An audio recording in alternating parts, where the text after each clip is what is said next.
ภะเหตุไม่โลภโทสะเหตุไม่โกรธโมหะเหตุไม่หลงก็คือมีปัญญาเหตุทั้ง6เหล่านี้เป็นเหตุแห่งความดีก็มีเป็นเหตุแห่งความชั่วก็มีเราจะต้องศึกษาลงไปในรายละเอียดอีกครั้งหนึ่งส่วนอารัมมณปัจจโยสิ่งที่ช่วยอุปการะ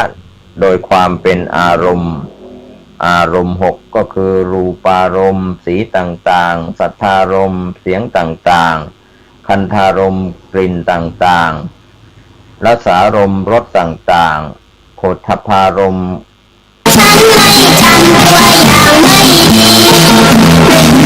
กับใจต่างๆก็รวมไปถึงพระนิพพานก็อยู่ในข้อธรรมารมณ์อธิปติปัจจโยสิ่งที่ช่วยอุปการะโดยความเป็นอธิบดีมีฉันทาธิปติเป็นใหญ่โดยความพอใจวิริยาธิปติเป็นใหญ่โดยความเพียรจิตตาธิปติเป็นใหญ่โดยจิตวิมังสา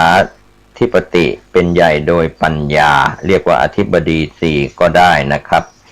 ส่วนอนันตรปัจจัยสิ่งที่ช่วยอุปการะโดยความติดต่อกันไม่มีระหว่างขั้นก็เป็นเรื่องของนามขันธ์ทั้ง4นะครับ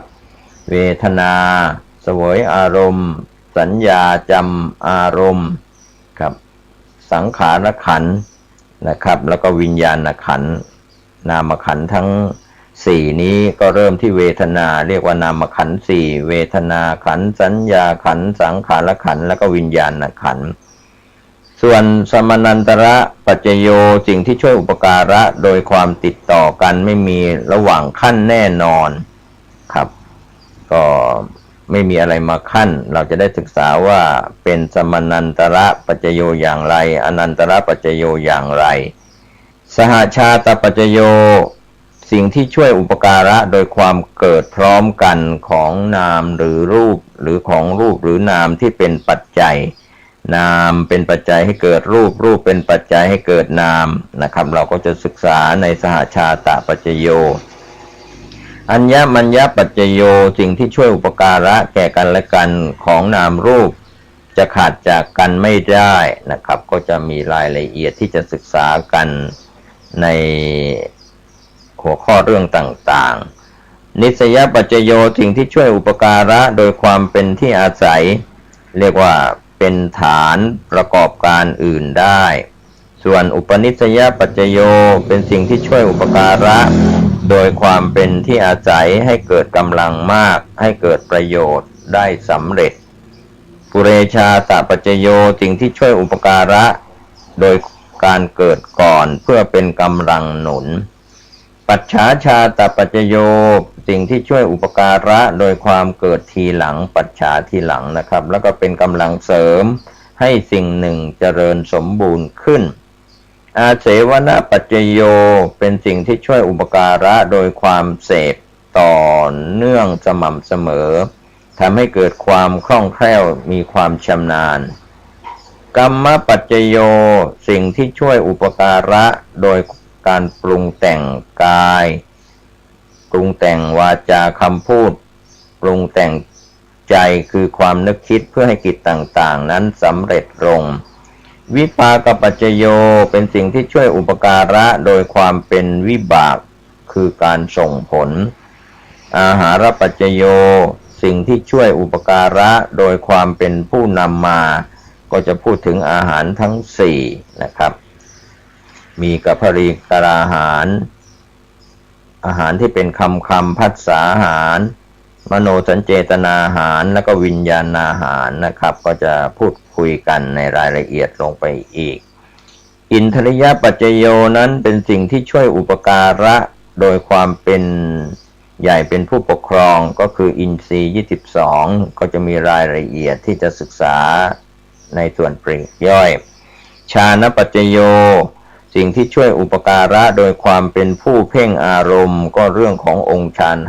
5วิตกวิจารปีติสุขเอกคตานะครับฌานปัจจโยมรรคปัจจโยสิ่งที่ช่วยอุปการะโดยความเป็นหนทางองค์มรรค9 สัมปยุตตปัจจโยสิ่งที่ช่วยอุปการะโดยความเป็นการประกอบกันคือการสัมปยุตระหว่างจิตกับเจตสิกก็จะแยกกันว่าจิตมีอย่างไรเจตสิกมีอย่างไรวิปยุตตปัจจโยสิ่งที่ช่วยอุปการะโดยความเป็นผู้ไม่ประกอบอัตถิปัจจโยสิ่งที่ช่วยอุปการะโดยความเป็นผู้ยังมีอยู่ผลก็ดำรงอยู่ได้นัตถิปัจจโยสิ่งที่ช่วยอุปการะโดยความเป็นผู้ยังไม่มีเมื่อสิ่งหนึ่งตายไปสิ่งใหม่ก็เกิดขึ้นมาแทนวิคตปัจจโยสิ่งที่ช่วยอุปการะโดยความปราศจากไปแล้วทำให้สิ่งใหม่เกิดขึ้นอวิคตปัจจโยสิ่งที่ช่วยอุปการะโดยความดำรงอยู่ไม่ปราศจากไปก็ยังอยู่จึงทำให้ผลเกิดขึ้นได้ก็